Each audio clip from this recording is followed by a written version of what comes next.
جمعے اور ہفتے کی صبح اٹھ کر مجھے یہ کالم لکھنا نہیں ہوتا۔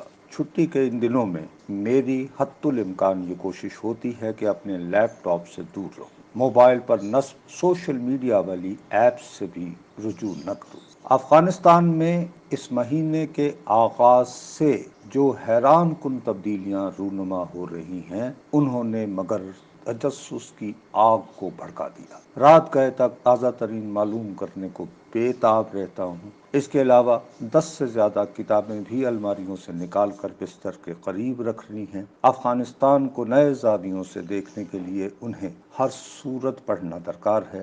ڈاکٹروں نے اگرچہ کالے موتیے سے محفوظ رہنے کے لیے ایسی مشقت کو سختی سے ممنوع ٹھہرا رکھا ہے۔ عملی صحافت کے ایام میں خارجہ امور پر نگاہ رکھنا میری اولین ترجیح نہیں تھی۔ بنیادی طور پر ملکی سیاست کے بارے میں وکھری نوعیت کی خبریں دینے والا رپورٹر شمار ہوتا تھا۔ ملکی سیاست سے میری دلچسپی کا عالم مگر اب یہ ہو گیا ہے کہ اتوار کی شب کراچی میں طویل عرصے بعد بچی کچی PDM کا جلسہ تھا۔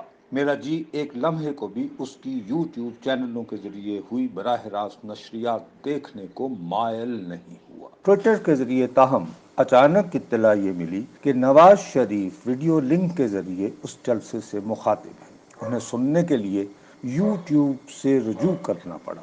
میاں صاحب مگر مجھے کیوں نکالا والا سوال ہی دہرا رہے تھے۔ ان کی تقریر سنتے ہوئے ہرگز احساس نہیں ہوا کہ 15 اگست کے دن افغانستان میں ایک اور تاریخی تبدیلی آ چکی ہے۔ اس ملک کا قریب ترین ہمسایہ ہوتے ہوئے پاکستان اس تبدیلی کے مثبت یا منفی اثرات سے غافل رہنے کا متحمل ہو نہیں سکتا۔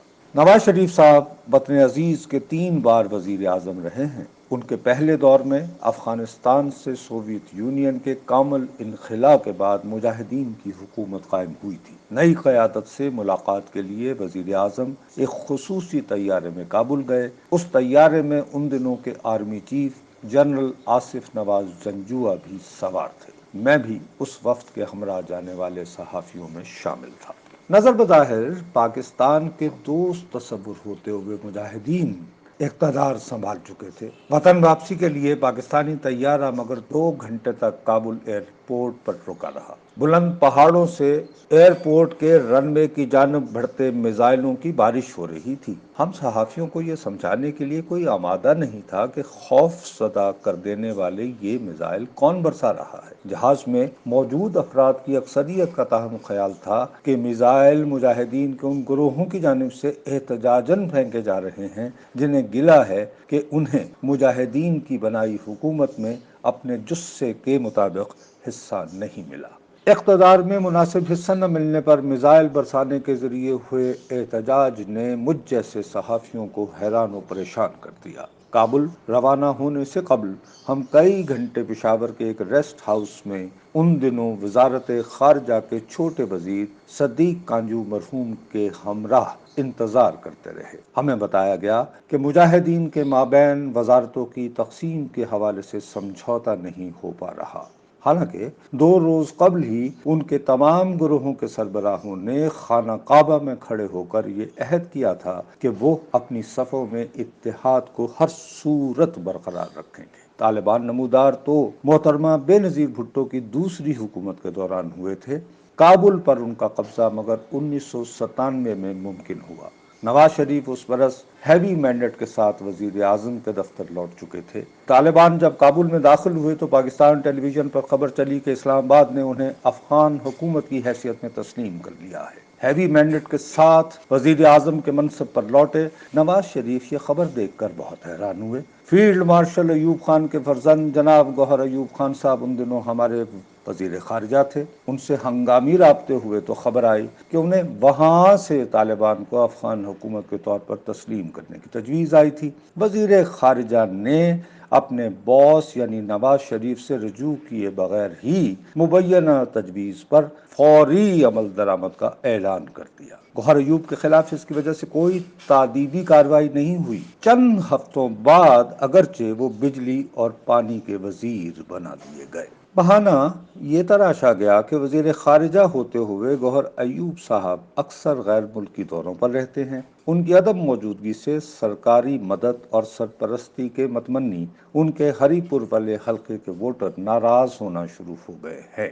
دعویٰ یہ بھی ہوا کہ وزارت خارجہ سے گوہر ایوب خان کو ان کی خواہش پر ہٹایا گیا ہے۔ ان کی جگہ سرتاج عزیز صاحب تعینات ہوئے جو اس سے قبل وزیر خزانہ تھے۔ وزارتوں میں تبدیلی کی اصل وجہ در حقیقت یہ تھی کہ پاکستان کی جانب سے امریکی خواہشات کے برعکس ایٹمی دھماکے کرنے کی وجہ سے ہمارا ملک اقتصادی پابندیوں کی زد میں آ گیا تھا۔ پاکستان کے غیر ملکی کرنسی میں جمع ہوئے ذخائر کو محفوظ بنانے کی خاطر لہٰذا پاکستانیوں کے بینکوں میں رکھے ڈالر بھی ہماری سرکار نے اپنے قبضے میں لے لیے۔ جن پاکستانیوں نے ڈالر جمع کر رکھے تھے انہیں اپنی رقوم کے عوض پاکستانی روپے فراہم کرنے کی یقین دہانی ہوئی۔ کاروبار میں لیکن زبان سے نکالے لفظ ہی آپ کی ساکھ کو بناتے یا تباہ کرتے ہیں۔ نواز حکومت کے وعدوں پر اس کے بعد کاروباری حضرات نے اعتبار کرنا چھوڑ دیا۔ غیر ممالک میں مقیم پاکستانی بھی اس کی بابت بہت چراغ پا ہوئے۔ سرتاج صاحب کو لہٰذا قربانی کا بکرا بناتے ہوئے وزارت خارجہ کا حتمی بابو بنا دیا گیا۔ مندرجہ والا واقعات کا ذکر نواز شریف صاحب کو یاد دلانے کی خاطر کیا ہے کہ وہ افغانستان کی حالیہ تاریخ اور حقائق کی بابت ہرگز لا علم نہیں۔ پاکستان کے 3 بار وزیر اعظم رہ چکے ہیں۔ ان کا فرض تھا کہ لندن سے طویل وقفے کے بعد پی ڈی ایم کے جلسے سے خطاب کرتے ہوئے اپنے ذہن میں افغانستان کی ابھرتی صورتحال کے بارے میں موجود خیالات کو ہمارے روبرو لاتے، وہ مگر اس بارے میں خاموش رہے۔ عوام کو اگرچہ یہ بتانے کو مصر بھی رہے کہ پاکستان کے موجودہ حالات میں خاموشی جرم ہے۔ نواز شریف صاحب کے برعکس مولانا فضل الرحمان صاحب نے صراحت سے طالبان کی کابل میں فاتحانہ واپسی کا خیر مقدم کیا۔ افغانستان کے سیاسی گروہوں سے درخواست کی کہ چونکہ طالبان ماضی کو فراموش کرنا چاہ رہے ہیں اس لیے وہ ان کے ساتھ نئی حکومت کی تشکیل میں تعاون کرے۔ ہم پاکستانی مگر کیا کریں؟ اس کے بارے میں میرے بہت ہی محترم مولانا بھی خاموش رہے۔ افغانستان کے حالیہ واقعات کے بارے میں نواز شریف صاحب کی اپنائی خاموشی نے مجھے مایوس کیا۔ مولانا فضل الرحمان کا رویہ بھی کوئی تسلی دینے میں ناکام رہا۔ دریں اثنا یہ خبر دنیا میں پھیل چکی ہے کہ اتوار کے روز امریکہ نے جو ڈرون حملے کابل کے ایک گھر پر کیے ہیں ان کی وجہ سے کئی بچوں سمیت بے گناہ شہری ہلاک ہوئے ہیں۔ داعش کی خراسان کے حوالے سے بنائی تنظیم کے دہشت گرد کا نام بھی امریکہ بتا نہیں رہا جو بقول اس کے ایک گاڑی کو بارود سے بھر کر کابل ایئرپورٹ لے جانا چاہ رہا تھا۔ کابل پر اتوار کے روز ہوئے حملے کا جواز مبینہ مگر ابھی تک نامعلوم دہشت گرد کے منصوبے کو ناکام کرنا بتایا جا رہا ہے۔